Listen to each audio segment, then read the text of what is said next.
We'll just ask you to share this mic, if that's all right, in the centre. So, Kim, I'll send this one over to you. All right. One thing which both jumped out at me, you both mentioned, but in different ways, was that you always knew you would have your own business or your own company eventually. Can you talk a bit more about that? When I was 12, I figured out that you could put a yabby into petrol and it would eat the flesh of the yabby out, and then you could put it up on a little bit of wood and spray it with plastic, and I tried to sell it to tourist shops for those people that bought those stupid cane toads with like little pretend golf sticks and stuff. I did stupid stuff when I was a kid. Like I remember my mum freaking out because the yabbies escaped and they went into every room in the house and then they died. And yabbies, when they die, they really smell.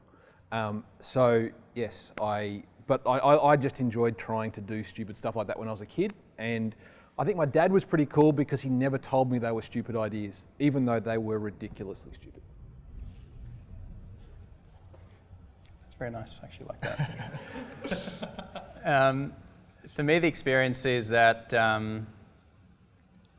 don't know, I've always just I love business. I really, really enjoy business. I've always loved business. I've always found it fascinating. And the way I see it is you're on this earth once. Well, it's a debatable point, but from my perspective, you're on this earth once. Would you not want to just take the plunge and actually push yourself to the extent where you're actually really challenging yourself?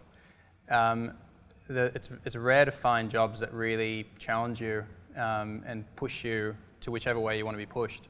And so when you have your own business, you've got yourself on full throttle driving at something. And so for me, again, it's like you're here once, just get it done, you know? That was a driving force. Are there any moments of not being at full throttle? Yeah, in the business? That's a really good point.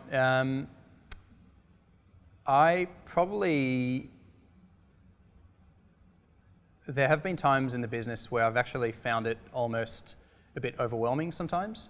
I remember times where I was sitting there, whether I was on a forklift at the start or whether I'm on my computer at like 11 o'clock at night, and I'm like, holy shit, there is just so much to do. And sometimes your mind can shut down. And so they call it burning out, and burning out is something that's an intangible. It translates itself in different ways according to different people. So for me, I might feel anxious and anxiety. For other people, they might, get real bad migraines. And so there's been times in my life or in the business where it's actually been so much that I just need to take a bit of time out. Hence the Healesville cabin thing. But yeah, there's definitely times. And then it affects my ability in the business. I'm not really at my best. So I need to take time to get back to myself. Yeah. How about you, Ben? Yeah, and I had a health challenge actually started this year, and we had a challenge with one part of our business, and I was also just unwell and wasn't sleeping. And I remember, it was like we had babies again. Like I remember we had 3 months where I just didn't sleep at night. Do you know what I mean? It was like I'd get 3 hours sleep a night, and by the end of that, I was like, man, I'm actually operating at about 30% capacity, that wasn't fun. So there's been some crappy times as well. Yeah. Cool. I know that feeling all too well at this moment. You got a baby? Yeah. 5 weeks. Yeah. I just had a baby. Yeah. And congratulations, and we're sorry. Yeah. So Kim, what's your thoughts on putting this out to the audience? I have one more question. Yeah? I've got so many questions. I'm going to ask this one question, and maybe we can put it out. But Ben, I'm going to call you Ben. Ben C. Call me Sticker. That was my nickname. Okay, I'm going to call you Sticker. Ben mentioned before this whole concept of, was it a retreat or a hideaway in Healesville? Sticker. Yeah. What's your equivalent? See, I'm the opposite. I am an extrovert by personality, which means that I am energized by people. So my definition of how to recharge is actually to hang out with friends. So I do have my best ideas when I'm alone, and getting chunks of alone time is really good. One of the things we're working on at the moment in my business is to really get me out of a lot of the operations just to be able to do more of that strategic stuff. But actually my best ideas come in the shower. So It's just, that's when they all come. Don't know why, but that's it. Cool. Can I ask some questions of Ben? Yeah, go for it. Cool. So, because I really like what you said. So I have a theory and I want to run it by you. Yeah, let's go. Actually, I think you were right, by the way. You know, he said about the first 3 years and then I said it gets easier. I actually lied. It doesn't get easier. It's just my experience is the first 2 to 3 years is when you're not making any money, and then all of a sudden you actually start making money. It actually just keeps getting, if you're growing, you just keep hitting new problems. So I think you corrected that and I 100% agree. I have a theory about marketing versus sales. Mm-hmm. And tell me whether you think this is crap. I think the better you are at marketing, the easier sales gets. And if you're rubbish at marketing, you've got to be a gun salesperson, because you've either got to be able to market so that people just want to buy from you and you're just an order taker, or you've got to be amazing at sales. But if you're rubbish at marketing and you're rubbish at sales, you're dead in the water. I wholeheartedly agree. The experience, something that we had that has happened in our business recently is we've recently brought a business development manager or a corporate partnerships manager that's going out to market to basically sell taxi boxes. Literally 50% of people that he's calling have said, wow, I've seen you guys, I've heard of you guys, I've used you guys, let's meet up, let's do it. So that's a prime example of having brand recognition or branding your marketing, your business well, makes a massive impact on your ability to sell the product. So I agree. Yeah. Cool. That was my question. Yeah. Thank you. You're making things very nice. Yeah. Any more questions, Ben? No, I'm good. Go, let's see what the audience. Cool, let's put it out to the audience then. So I'm going to pass this mic around. Anybody want to go first? This gentleman was up first. Here we go. 1 sec. So what were the initial challenges of your marketing and things? Because when you start the business, no one knows about you exist. So what were the initial challenges and how did you tackle those challenges for the marketing sales? So it was different by business. So in our software services business, I effectively did it through personal networking because I needed only a small number of clients to pay me a lot of money. In our tech startup, we worked very hard on a couple of key strategic partnerships. So we, in the early days, sold about 60 to 70% of our products through affiliate marketing, which is where we would give a large commission to somebody else. And we would, we had one contact, we ran a affiliate campaign and literally bent over backwards to make that successful.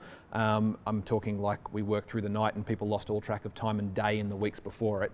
And then that person, we leveraged that and got him to very kindly send some emails around to some other people. And again, we served those people incredibly. We built websites for them that were all part of this affiliate thing and kind of bent over backwards.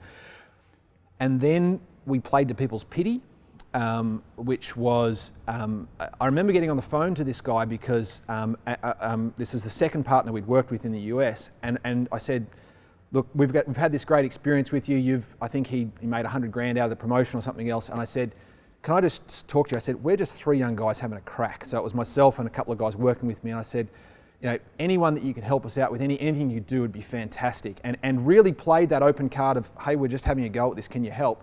And he was like, oh, sure, I'll send a few emails. And that one email we got seen on was like, if you'd named the 10 people in the industry that we wanted to work with, like 5 of them were on that email chain. And that literally, if that email hadn't been sent, we'd be dead in the water. So a little bit of begging also helps. The experience for us is we were quite lucky. I don't know if you've seen a Taxibox before, but it's a big yellow box on the street. And so the initial stages of marketing the business were literally, we had no customers, so we drove around for like 2 months dropping boxes all over the streets. And people were like, oh my God, you guys are killing it. Little did they know we hadn't had one customer yet. So fake it till you make it. Fake it till you make it, bro. So that helped. The other, and again, just being transparent, at that time when we started the business, the cost per click on Google AdWords for self-storage Melbourne was like $1, 80 cents. The cost per click now for self-storage Melbourne is $20. And so the landscape of advertising online has changed radically in the time that we've been running our business. And so that's, for us, it's actually an advantage because a new competitor for us is going to struggle to come in to compete with the marketing dollars they have. it just really depends on the industry. That was the experience we had, and I guess we're kind of lucky in having the ability to do that. Cool. Okay, gentlemen on this right-hand side, if you can pass that down, that'd be great, thanks. Thanks. My question's for the sticker. You said you'd suggest that people would buy an existing business, but you're not going to do that yourself. So why is that? If I sold out of our businesses at the moment, I would do that. I have a particular passion or interest in machine learning or artificial intelligence, and the problem in artificial intelligence is not the algorithms, it's access to the data. It's actually getting access to the data for your algorithms to learn from. And something has come on my lap where this one company has this unique treasure trove of data in a really great industry that is just incredibly profitable, and it's like, I'd be crazy not to. We're throwing a bunch of time at that to develop models and see what we can turn out of it, and we have an agreement. We'll partner with this company if we do. It's just like something just really good got laid on my lap that I can't not have a run at. So Awesome. Next question, anybody? Lady just behind. There we go. My question is Taxibox. Actually, I just found out about your product just about a month ago. One of my friends who's from America hired it and actually did some fantastic advertising for you on Facebook, and everyone loved it. I'm from America, I'm not familiar with it, so it's great to see the product. My question for you is basically, Ben recommended some books that he would suggest for us to read. Do you have any books in terms of marketing that you would recommend? Yeah. Wow, I'm so disappointing in that area. I read so slowly. I'm reading a book at the moment. It's taking me like 6 months. I'm reading like 1 page a day. It's just killing me. On the topic of marketing, I literally have never read a book. I've read other books about business, if you'd like. So what was your go-to method for marketing? How did you market your brand? How did you market your product? I really just digging into creativity. It's almost your life experiences. It's like just thinking outside the box. Excuse the horrific pun. But thinking outside the box with the way you do things. And for me, it was just always having fun in the way we thought of marketing. We've got a business that's very visible, and so we've got the opportunity to really have a lot of fun with it. Some businesses, that's just not their brand. And so you would have to think of a more traditional approach to it. For us, it's just the brand allows itself to having fun. So sorry, it's a really crappy answer. Yeah. My question is to both of you. So when you thought of your business ideas, so was there first there would have been a vision, and then when you thought of your business ideas, so did you with your strategy to achieve your idea was developed initial stage, or did it develop with the phase of time? Just to clarify that, the strategy to achieve your idea, like I want to see my business in 5 years over here. I see. Was it initial stages, or was it just evolving with time and the passage of time? It's a really good question. We started the business with a very high level view of where we wanted to be in 2 or 3 years, and that was completely. We actually got there much faster than we thought we'd get there. It wasn't ambitious enough, to be honest, but and it wasn't a very good target.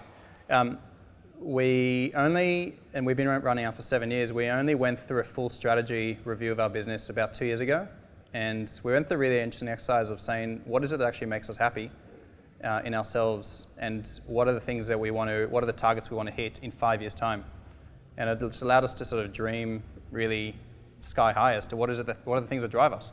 And so we went through this exercise 2 years ago to think about where we want to be in 5 years. Then what happens is you say, all right, if that's where I want to be in 5 years' time, what are the steps I'm going to be taking in the next 6 months to get there? And then you get those 6 month steps. What are the steps I'm going to be taking in a year's time, 2 years' time, 3 years' time? It's like you have a big plan, then you just bite off small chunks. It's been an amazing experience to go through that. To answer your question, we were strategically very weak. We were about eating food and living indoors in terms of early on. It's probably similar to us. I'd say that Even our services business, we've only really crystallised a lot of the strategy stuff in the last couple of years. Before that, it was just do more stuff. And in our tech startup, after we went through this kind of massive, hey, we're on top of the world, and then it all kind of came crashing around us. At that point, we sat down and quite strategically said, we're going to serve B2B customers, not B2C customers. We're going to serve this genuine need, and this will be our measures of growth and success and whatever else. And we will kill the business if it doesn't achieve these things, because a zombie business that's kind of getting by but not is actually a pain. So we were strategically very poor, and I'd say it's only in the last couple of years that we've kind of we have a solid strategy going forward.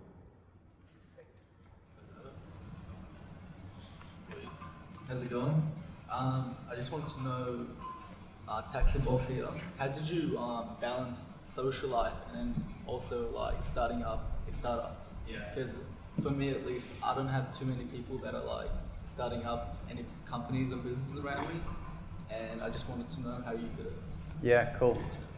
Man, I have pretty much none of my friends have started businesses, so I totally get that.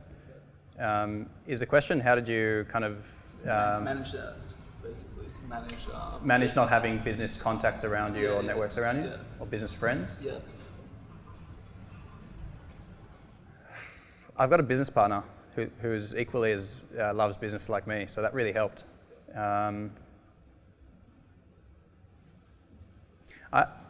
I always try and find the positive in things. So with my friends that are not in business, like I said, they're some of those guys or girls in that scenario have been giving me the best ideas in the business. So I've basically said to myself, all right, they're not in business, but I'm going to keep on chatting. They actually find the business interesting, so I just talk to them, and they throw these beautiful these nuggets at me, and I'm like, oh my god, that's ingenious. So it's the fact that they're not in business that allows me to get creative ideas from them.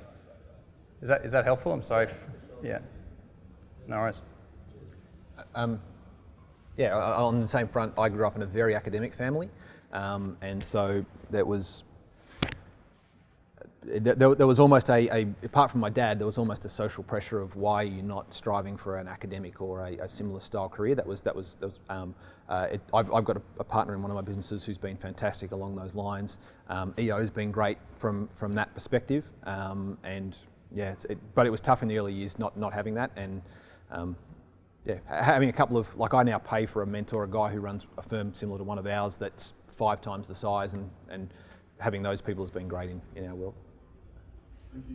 Just to touch on that, Ben, Sticker, in those early days, obviously you went straight from university into working with your own business. Yes. Was there any kind of pressures from your family at that time to think, no, you should be going up that corporate ladder? And there wasn't overt pressure. And I got married quite young, and so I had a wife who was a lawyer and was able to earn a reasonable income from a young age. But to answer the question, there was this feeling that I was mucking around and then I was going to go and get serious. It's like sowing my wild oats, I suppose, was the thought. I don't know. What about you, Ben C? When you left Accenture? Yeah, that's a big call. What was the reaction with your friends and family?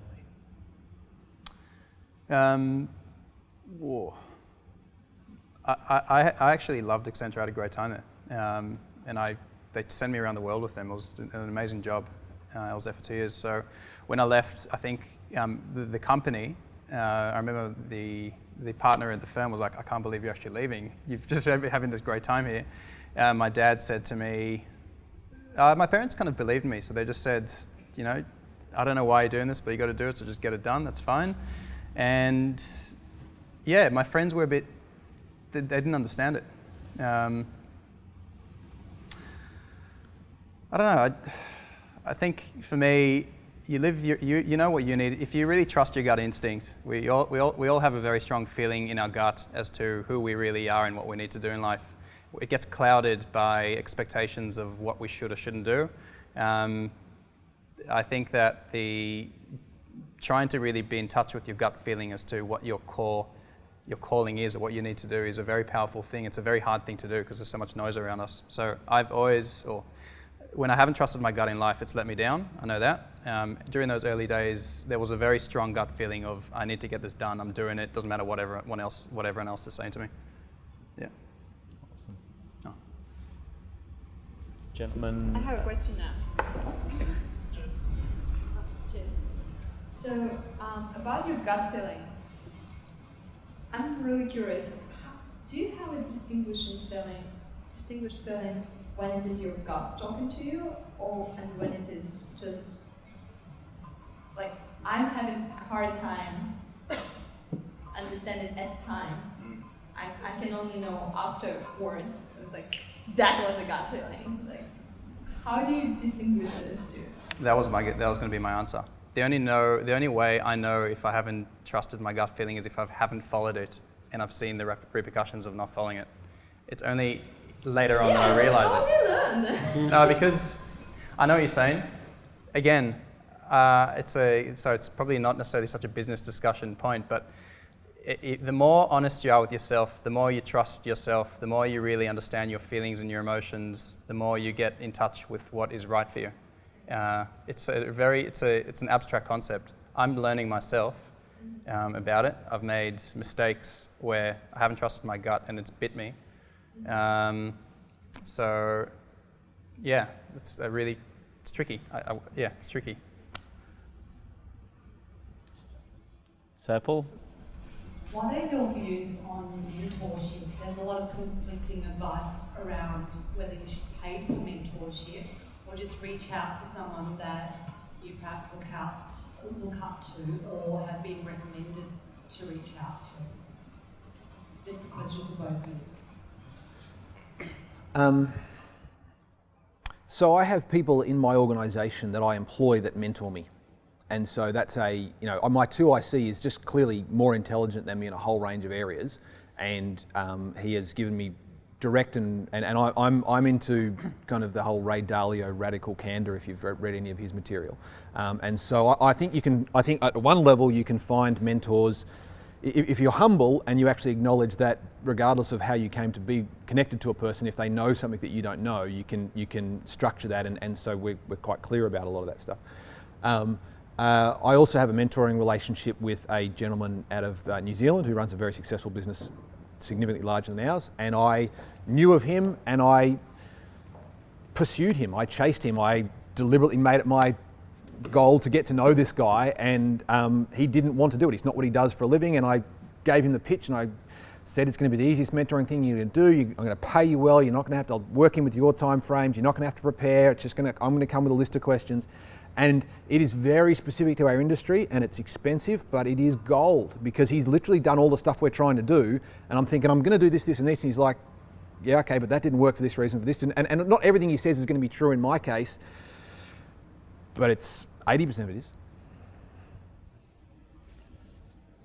Can you just ask the question again? I want to make sure that I fully understood. I guess there's been conflicting advice throughout this series on mentorship, whether you pay bucks for a mentor or whether you actually just take someone out for coffee occasionally, like once a month, in an unstructured way, and just pick their brain and say, hey, I'm having these challenges. What's your advice on that? What do you get most value out of? Paying someone or actually just having this casual sort of mentorship? Yeah, we run a formal advisory board with pretty much 4 or 5 advisors on it. They're all paid. I don't believe that not paying someone is effective because you might have 1 or 2 catch-ups with them, and from my perspective, in order for it to be effective, it's actually got to be consistent every month, catching up, and by paying them, it takes away the I'm doing you a favour feeling. I think that's important. I should probably add as well that for me personally, I've got a bit of a weakness in that I almost can't get myself to having a mentor. It's almost like I'm afraid to have someone one-on-one rein me in. It's like going to sap my way of thinking, and it's crap. It's actually my own insecurity, to be honest. I need to come around that. I think it's quite powerful. I just haven't really gotten myself towards doing it. Cool. Excellent. We're just going to send this one to the back. I think the first 2 or 3 rows have been hogging the mic so far. So. Hi. Thanks for the speeches. They're really, really good, really informative.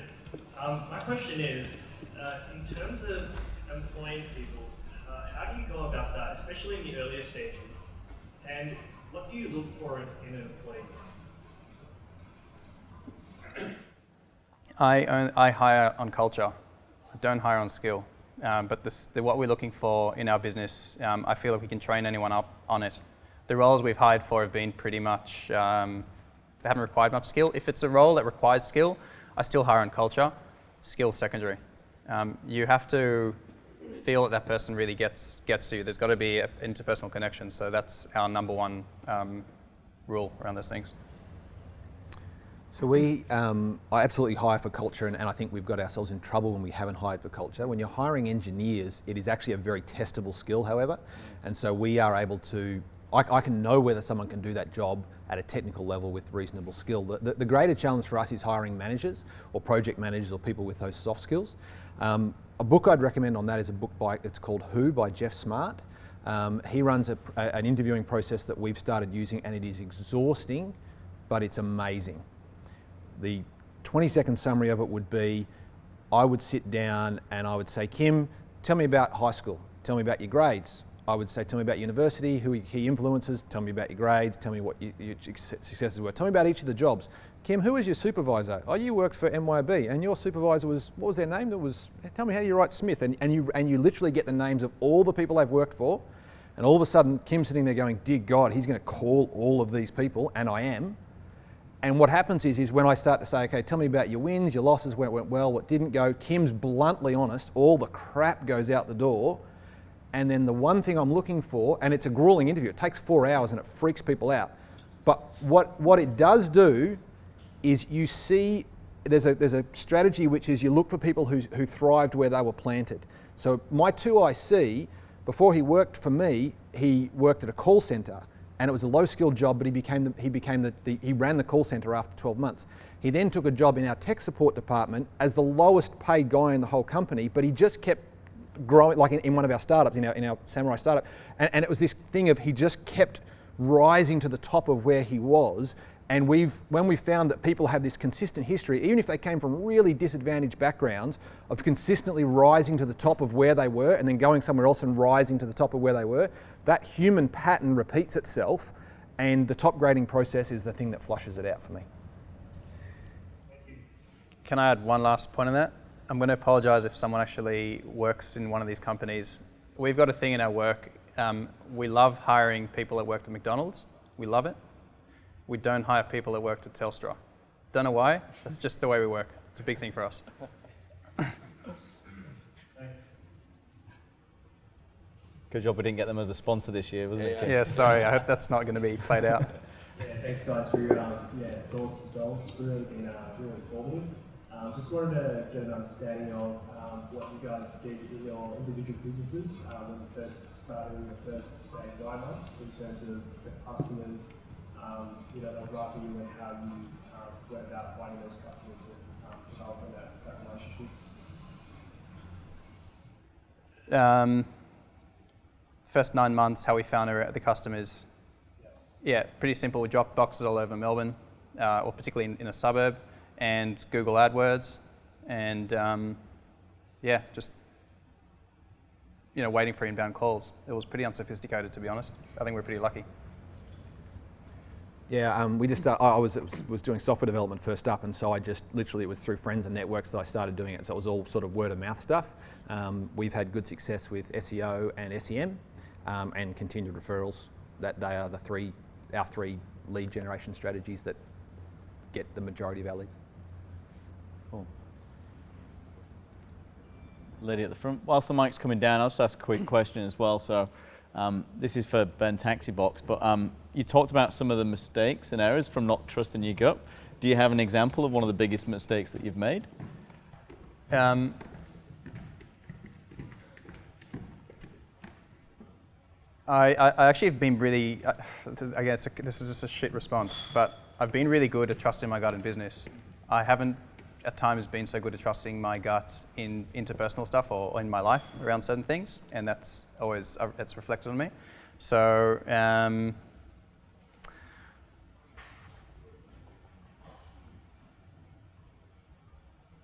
no, in the business, I've taken certain marketing decisions that, in hindsight, were just too boring and traditional, and we spent a lot of money on them. And I was like, this is just, everyone's done it. Why are we doing this? And we've given it a crack, and it's just the results have proven exactly that. So it's when I do the more random stuff that it actually generates attention, I guess. Yeah. Awesome.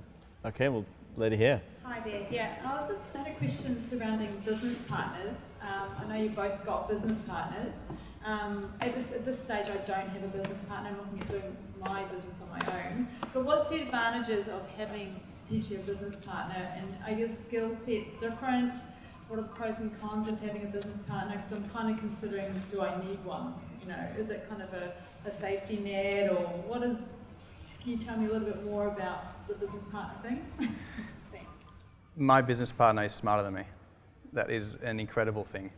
He is really good at things that I'm not necessarily that good at, and he's terrible at things that I'm good at.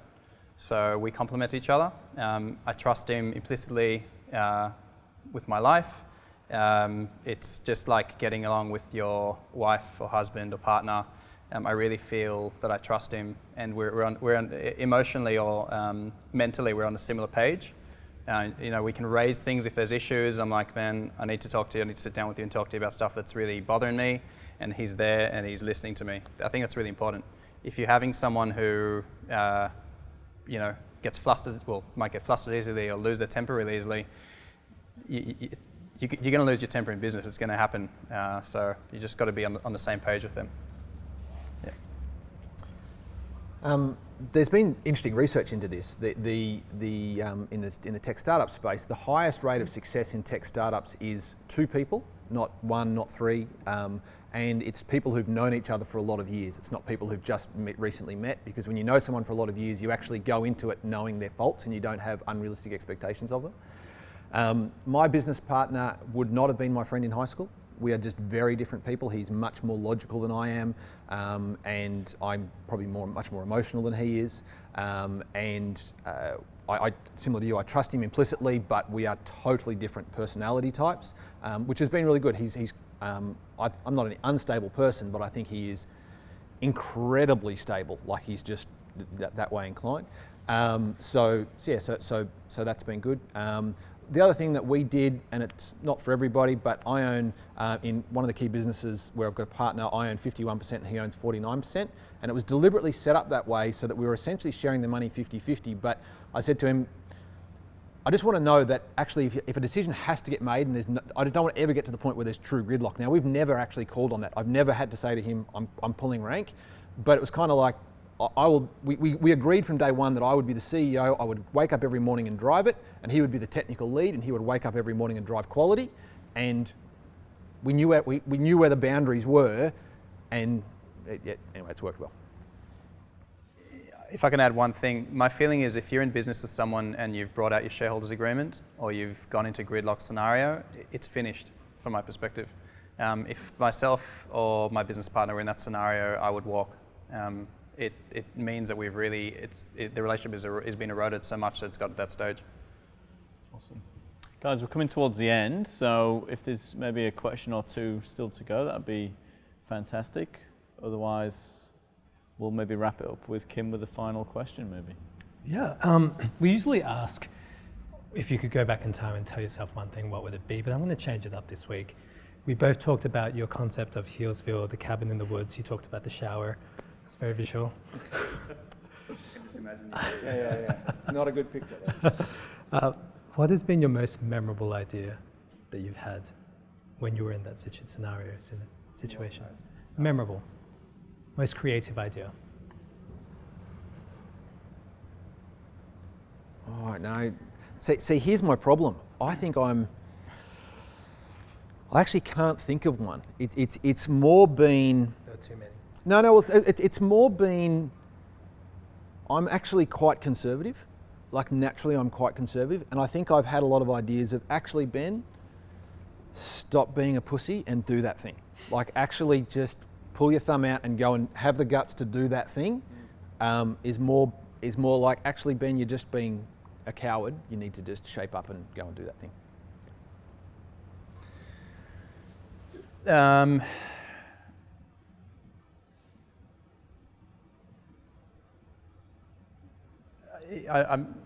It definitely wasn't in the cabin in Healesville, because that only happened once or twice. So that's like my time to break away from everything. there's lots of examples in the business where I've had these great moments. I think the one that comes to mind is and it was related to your social network, is I was sitting with a mate of mine who really doesn't know or doesn't like business, and he's like, man, you know what you should do? You should like put little squidgy things inside taxi boxes. I'm like, why? Can I swear? Stress balls. Can I swear? Why the fuck would you put a squidgy thing inside a box? And he's like, I don't know, man, just people like those things. And I was like, okay. And then I went home and I was like, you know what? I'm gonna build a mini taxi box, a little squishy mini taxi box inside, and then put them inside taxi boxes for every customer who gets it. And so we did that, and I ordered like 5,000 of these from China.